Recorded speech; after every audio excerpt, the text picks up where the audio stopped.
ఈ వీడియోని maximum share చేయండి. ఎంత షేర్ చేయాలంటే నారా లోకేష్ గారి దగ్గర దాకా షేర్ చేయండి. Because he is our educational minister right now. సరే, ద థింగ్ ఏంటిదంటే తిరుపతిలో ఎస్వి గవర్నమెంట్ కాలేజ్లో ఒక లెక్చరర్ బోర్డు మీద అమ్మా నాన్న యేసు ప్రభు అని చెప్పేసి రాశారంట.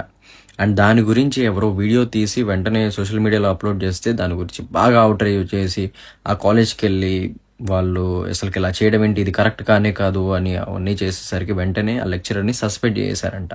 అండ్ తిరుపతిలో అసలుకే చేయకూడదని చెప్పేసి వాళ్ళు అవన్నీ చేశారంట. ఎస్, బాగానే ఉంది.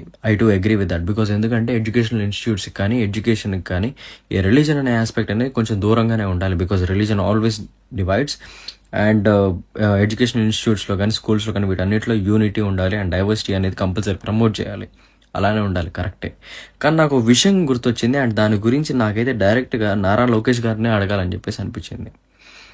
ఏంటిదంటే నా 10th క్లాస్లో నేను ఎప్పుడు 2018లో నేను పాస్ అవుట్ అయ్యాను. యాక్చువల్లీ నా 10th క్లాస్లో నాకు తెలుగులో రామాయణం ఎందుకు పెట్టారండి నాకు అర్థం కావట్లేదు.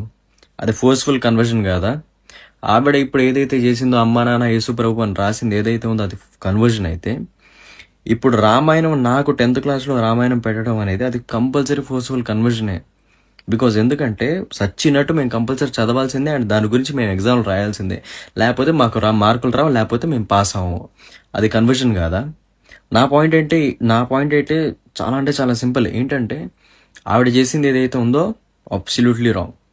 మరి మీరు చేసేది ఏంటిది? మీరు చేస్తున్నది ఏంటిది? If at all I'm not wrong, I'm like ఇంకా అది అలానే ఉన్నట్టుందిగా. మీరు చేస్తుంది ఏదైతే ఉందో ఇంకా అలానే జరుగుతుందిగా. Why do we need that in the first place in our text books? Why do we have to study that in the first place? As a Christian అసలు నేను ఎందుకు చదవాలి? And as a kid in the first place